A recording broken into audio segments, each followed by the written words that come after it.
యేసు ప్రభునందు విశ్వాసముంచాల.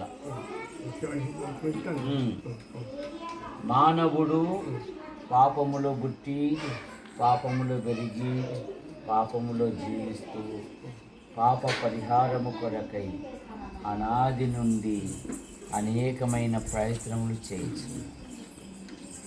మానవ ప్రయత్నములు దేవుని దృష్టిలో మురికి పేలికలు గనక పాపాలకు వచ్చు జీతము మరణము.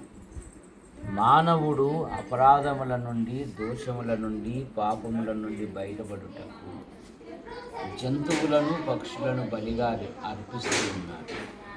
జంతువుల యొక్క రక్తము పక్షుల యొక్క రక్తము పాపములను తీసివేత అసాధ్యం కనుక లోక పాపం మోసుకుని పోగు దేవుని గొర్రెపిల్లగా యేసు ప్రభువారు మన పాపముల కొరకు మన దోషముల కొరకు మన అపరాధముల నిమిత్తమై ఆయన సిలువలో బలియాగమయ్యాడు.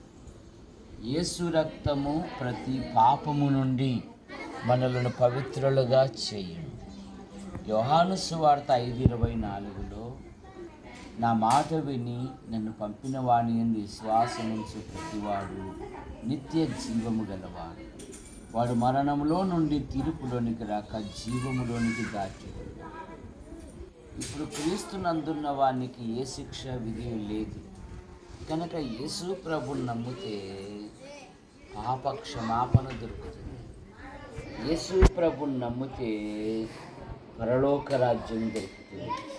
యేసు ప్రభుని నమ్మితే నెమ్మది. కనుక యేసు ప్రభువా నా పాపముల కొరకు నువ్వు చనిపోయి లేచావు, నన్ను రక్షించండి, నా కుటుంబకులను దీవించండి, నిత్యరాజ్యములో ఉండుటకు సహాయం దయచేయండి. యేసు ప్రభు నామములో ఆమేన్.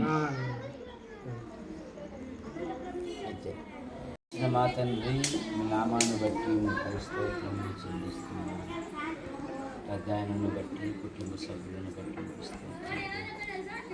పెద్దాయనుకుంటున్న ప్రతి బలహీనత మీరు ముట్టి స్వస్థపరచండి.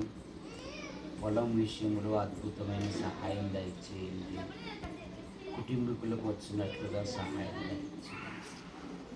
గత సంవత్సరాలన్నీ మీరు కాపాడారు.